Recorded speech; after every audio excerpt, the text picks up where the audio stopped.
Vladimir Putin es presidente de Rusia desde el año 2000 y como consecuencia de una reforma constitucional adoptada en 2020 todavía le queda margen de maniobra por delante.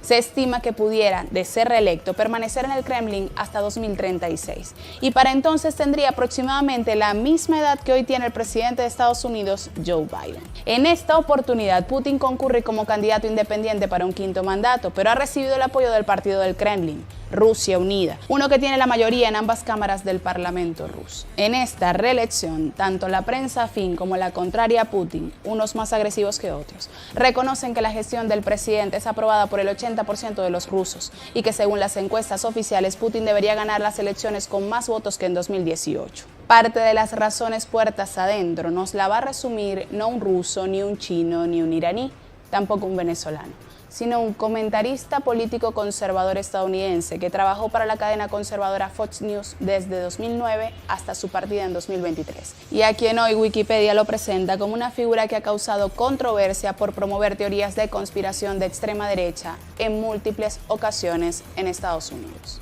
The most radicalizing thing I would just say for me in the 8 days I spent in Moscow was not simply the leader of the country, who of course is impressive. It's the largest landmass in the world. And it's wildly diverse, linguistically, culturally, religiously. It's hard to run a country like that for 24 years, whether you like it or not. So an incapable person couldn't do that. He is very capable, and many of you know him, and you know that. What was radicalizing, very shocking, and very disturbing for me was the city of Moscow, where I'd never been, the biggest city in Europe, 13 million people. And it is so much nicer than any city in my country. I had no idea. My father spent a lot of time there in the 80s when he worked for the US government and barely had electricity. And now it is so much cleaner and safer and prettier aesthetically. Its architecture, its food, its service than any city in the United States that you have to, and this is non-ideological. How did that happen? How did that happen? And at a certain point, I don't think the average person cares as much about abstractions as about the concrete reality of his life. And if you can't use your subway, for example, as many people are afraid to in New York City because it's too dangerous, you have to sort of wonder, like, isn't that the ultimate measure of leadership? And that's true, by the way, it's radicalizing for an American to go to Moscow, I didn't know that, I've learned it this week, to Singapore, to Tokyo, to Dubai and Abu Dhabi.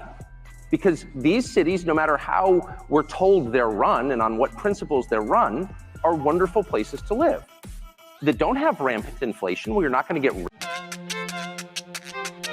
laiguana.tv. La verdad hecha tendencia.